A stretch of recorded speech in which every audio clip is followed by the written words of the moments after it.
But if that is the declared policy, and if we say that we grow our food and produce, we don't need this huge express highways, and because those infrastructure developments were planned for a different strategy, where we expected big investors to come in and make use of the whole land all over in the Uva province or in north central province, northwestern province, make use of this land for producing export crops and earning big money. If we don't go by that policy, we don't need these express highways, and we can't afford it, because who pays?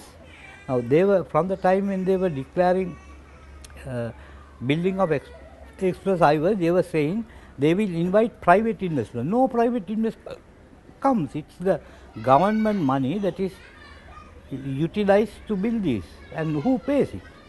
And you can't recover, because now in all countries where they have built these express highways, they are toll, you have to pay. When you use the road, you have to pay.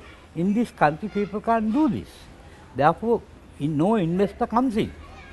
Similarly with the railways, they have been trying to privatize railways, nobody buys, because if you privatize and build private railways, it's going to be very expensive, and the poor people in the country can't afford. Therefore, we have to think of a development strategy that is completely different from that model. And when we think of, now that is the thinking in our own organization, our own thinking. We believe that what we need to do is to make the best use of the ecological, environmental advantages that we have, and make use of people's creative contribution in order to improve the productivity of nature. And we, in fact, our organization concentrates very heavily. Dr. Veerakon will tell you more about it. We are concentrating very heavily on small scale ecological agriculture. Therefore, we would almost completely agree with the idea of the government of having 4 million home gardens, small scale agriculture. Say, on a small plot of land of this size, if you use this land properly, prevent erosion, improve soil fertility by preventing erosion and recycle organic matter, this soil becomes fertile. And if you grow enough trees to different heights, you make the best use of sunlight, and this sunlight is converted into soil fertility and energy, and it produces.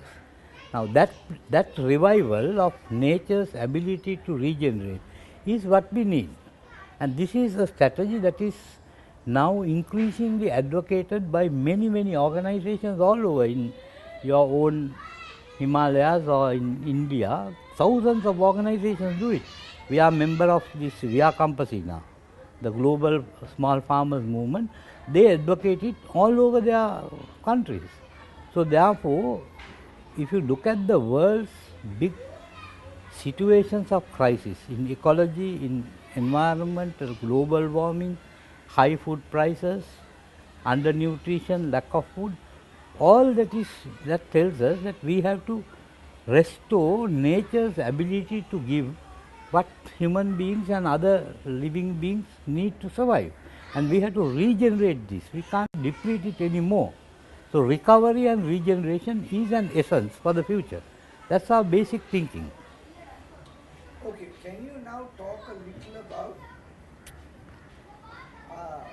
the global strategy of multinational agro-industry for global domination?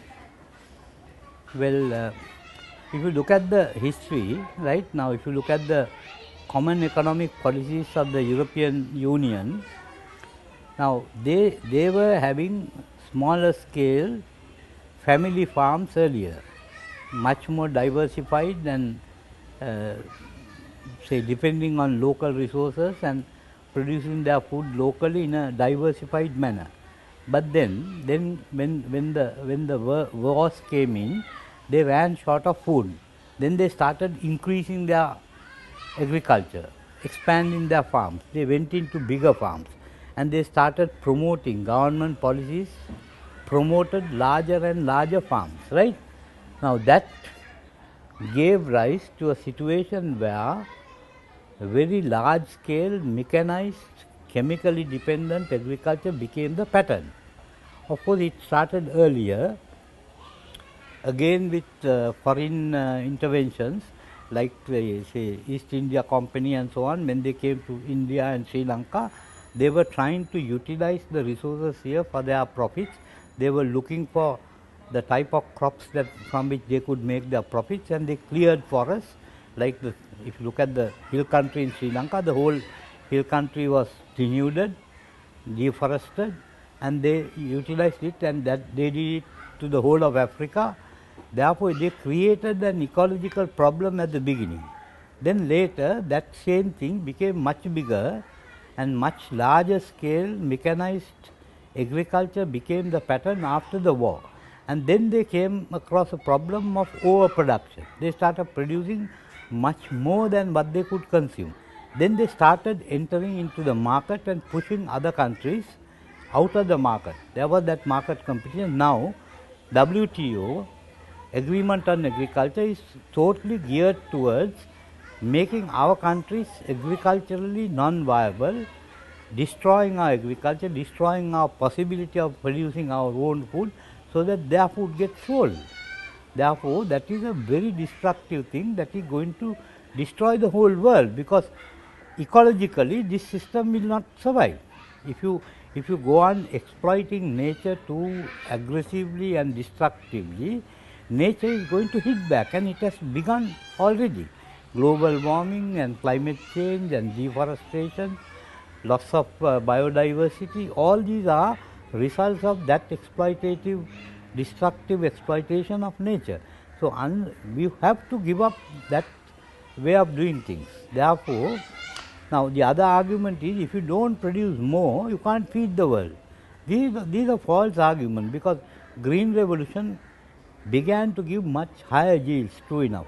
It increased yields all over. But are we feeding more people in the world today? We are not feeding, because the smaller people's ability to do their own food production was destroyed. Therefore, there are more and more people landless, jobless, and out of agricultural production. They are being pushed into cities. Now, we have a big problem now. 2 years ago, or about a year ago, there was this huge increase in world food prices. Why? One of the reasons is that there is too much overpopulation, or urban population has increased. The food producers are decreasing. Why? Because people can't survive in the villages.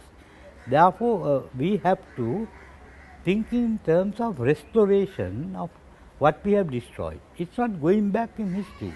It's a revival and restoration of nature's ability to.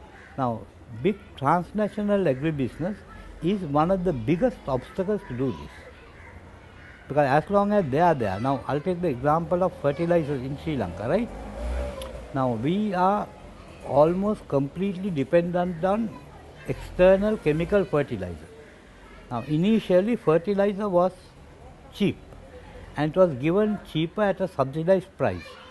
Now, fertilizer has increased so much that a 50 kilogram bag of fertilizer is bought at 6,000 rupees, and Sri Lankan farmers, the rice farmers, can't afford to pay that price. Therefore, the government buys that from the big agribusiness companies at 6,000 rupees a bag and gives it to paddy farmer at 350 rupees a bag.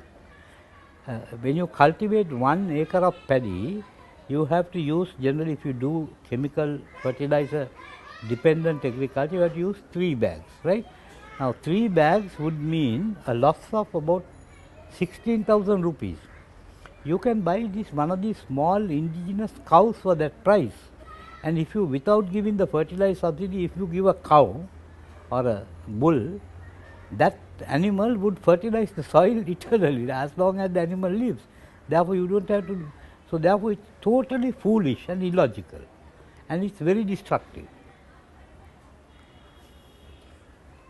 Can you talk about the strategies and tactics that the agribusiness uses in Sri Lanka to convince people of the benefits of using their products? Well, I think they do a number of things. One is that tremendous power of advertising. If you look at the media, the TV and the radios and so